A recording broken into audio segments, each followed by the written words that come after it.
back to my channel, and if you want to find out how I created this wig that turned out super bomb using Kendras boutique hair, go ahead and stay tuned. This is probably my third time making a wig, so it was actually really easy. Just so you know, this video is not going to be very detailed on how I made a wig, but I am going to show you some tips and tricks to help you. Feel free to go watch another video on how to actually sew the wig together.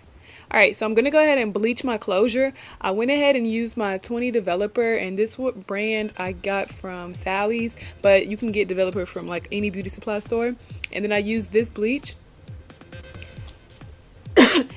And then I actually end up spraying with this airbrush leg spray, and I used Ferris Glow. This literally transforms the closure, you guys. You don't even have to bleach it.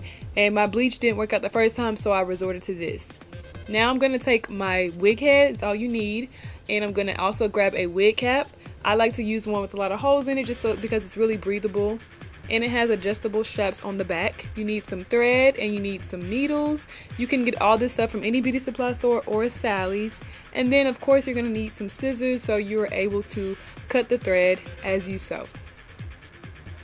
Alright, so I'm showing you how I threaded mine. I always double it just because I want it to be very tight and secure, and then I tie the knot at the end of the thread. For my closure, I always like to use an elastic band. I'll put the band on the outside of the actual closure just so when I put it around my head it snugs and pulls it really tight and secure. So this is kind of how the sewing process turned out. I'll lay it flat, and I think I will zoom in a little bit for you guys so you can have a better view of it. And you can see kind of how it's sewn, the stitching is laid, so when you put it on your head it will actually help pull that closure and keep the closure laid.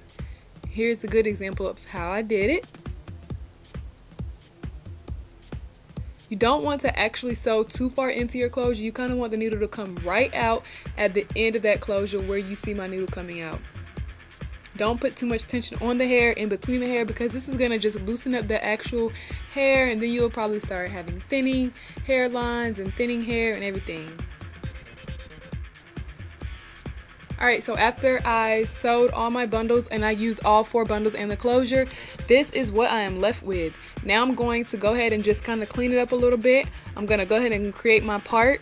As you can see, this part looks so natural. You guys, that airbrush spin tan stuff is so bomb, and I'm saying stuff but it's just the airbrush, the legs. I got that from Target. I think it was like $11.99, but I'm pretty sure you can get it from any drugstore.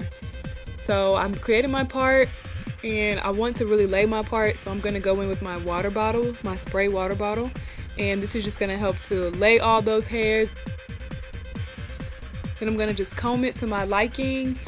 So if you want your part in the middle or on the side, wherever you actually want your part, try the wig on and then create your part and spray your water so that the hair will begin to just lay flat and look a little more natural.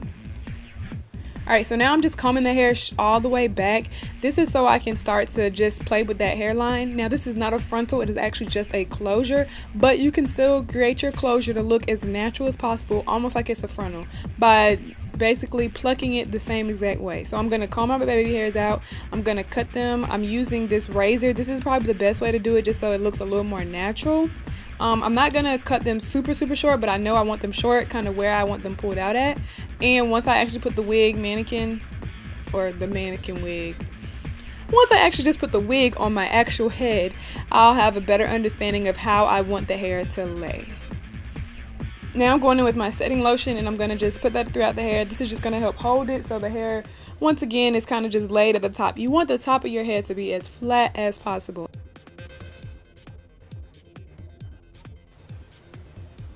Alright, so that is the completed wig. I feel like it turned out amazing. I am really loving it. And I hope this video was very helpful. Hopefully you learned a trick or two, something that you can implement when you make your next wig. Don't forget to subscribe and like this video if it was helpful. And I will see you guys in another video. And don't forget, if you want to see how I style this wig, make sure you check out my channel again. Thank you guys so much. Bye.